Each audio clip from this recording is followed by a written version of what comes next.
Emmanuel, Trump's tariff tantrums continue. US President Donald Trump has threatened to impose 100% tariffs on Canadian goods if they trade with China. Speaking of meetings, what do we know about a possible meeting between Trump and Canada's Prime Minister amid growing trade tensions between those two countries?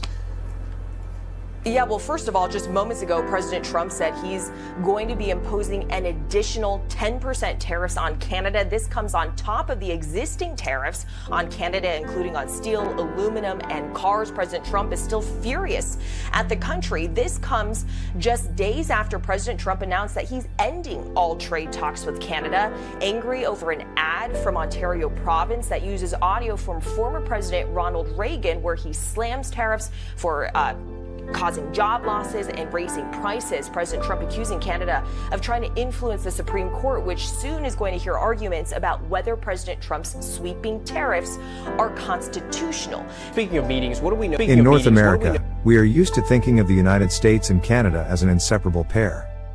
Two economies fused together. Two societies intertwined. Two nations moving in lockstep. But in 2025 and 2026, something broke. A new wave of US tariffs and tariff threats hit Canadian trade at the very center of its economic model. Steel, aluminum, autos, lumber, critical sectors tied directly to jobs, exports, and supply chains. Washington framed it as national security, fairness, and leverage. Ottawa saw something else: economic coercion. And what happened next is something many people still do not fully understand. Canada did not just retaliate. Canada did not just complain. Canada began to diversify away from the United States. Quietly, strategically, globally. This is the story of how US tariff pressure helped trigger one of the most important geopolitical shifts in modern Canadian history. When Washington imposed new tariffs and opened new avenues of trade pressure, it was sending a message. We can squeeze you. We can pressure you. And you will adapt. But Canada did not adapt in the way Washington expected. Canada hit back. Retaliatory tariffs were imposed. Trade disputes were launched. And for the first time in a long time, Ottawa stopped sounding like a junior partner trying to calm the room. It started sounding like a state defending its economic survival. That was the breaking point. But retaliation was never going to be enough. Because Canada learned something deeper from this moment. If your entire economic future depends on one partner, then you do not have true sovereignty. You have vulnerability. And once that realization sets in, everything changes. Because the issue is no longer just tariffs. The issue becomes structure. Who do you depend on? Who can hurt you? Who can rewrite the rules when it suits them? And how long can a country call itself sovereign if one foreign election cycle can shake its economic foundation? That is when the real strategic shift began. Canada did not simply look for a better negotiating tactic. Canada started looking for options. Real options. Options beyond Washington. Beyond old assumptions. Beyond the idea that the US would always be stable, predictable, and aligned with Canadian interests. That assumption was shattered. And once it shattered, diversification stopped being a slogan. It became strategy. Canada started reinforcing ties with Europe. Not just as symbolism, but as insurance. Trade. Energy. Critical minerals. Industrial cooperation. At the same time, Ottawa pushed harder into the Indo-Pacific. Japan. South Korea. Australia. India. Southeast Asia. Not because these relationships could replace the US overnight. They cannot. But because they could reduce exposure. They could create room to maneuver.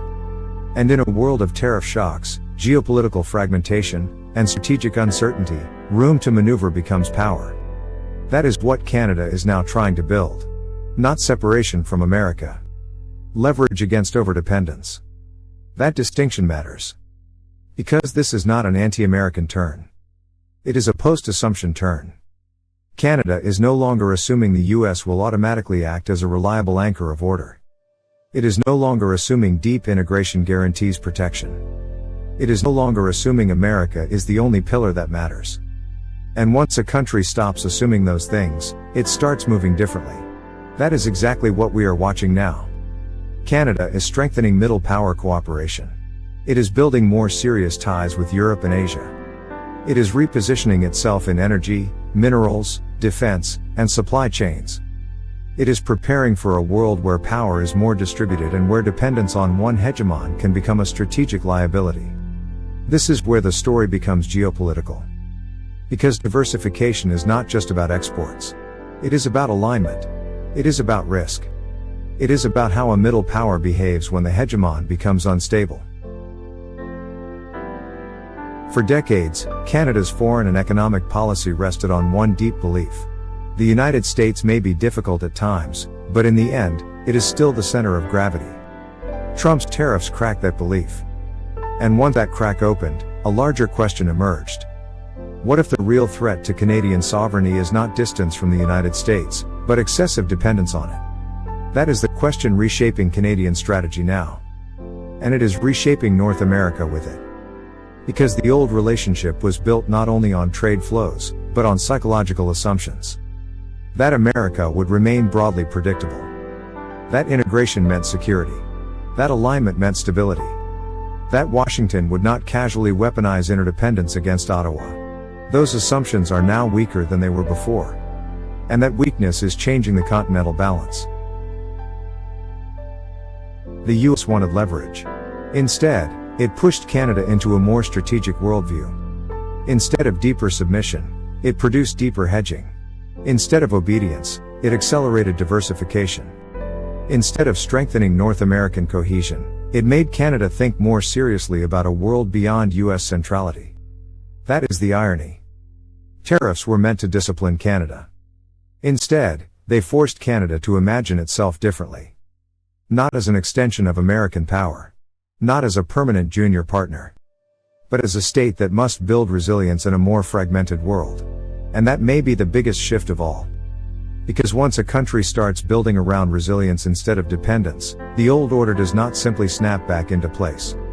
Something fundamental changes. Even if trade volumes remain high. Even if the US remains Canada's biggest partner. Even if North American integration survives. The mindset changes. And when mindset changes, policy eventually follows. That is why this moment matters. This is not just a tariff dispute. It is not just another round of trade friction. It is a test of whether one of the closest economic relationships in the world can survive when one side increasingly treats interdependence as a weapon. And it is a lesson in how middle powers respond when the hegemon becomes unpredictable. They diversify. They hedge. They build alternatives. They stop confusing dependency with partnership. That is the new geopolitical reality. The United States is still Canada's largest economic partner. But it is no longer being treated as Canada's only strategic pillar. Ottawa is building outward. Across Europe. Across Asia. Across the broader network of middle powers and resource partnerships that matter in a multipolar world. And if history looks back on the tariffs of 2025 and 2026 as a turning point, it may remember them not as the moment America reasserted control, but as the moment Canada stopped thinking like a dependent state and started thinking like a strategic one. This is Liberation Lens. If you want more deep dives like this, more structural analysis, and more global context behind the headlines, subscribe to the channel, turn on the notification bell, and share this video. Because silence protects power, and truth only moves when people choose to carry it. Stay alert. Stay critical. Perspective matters.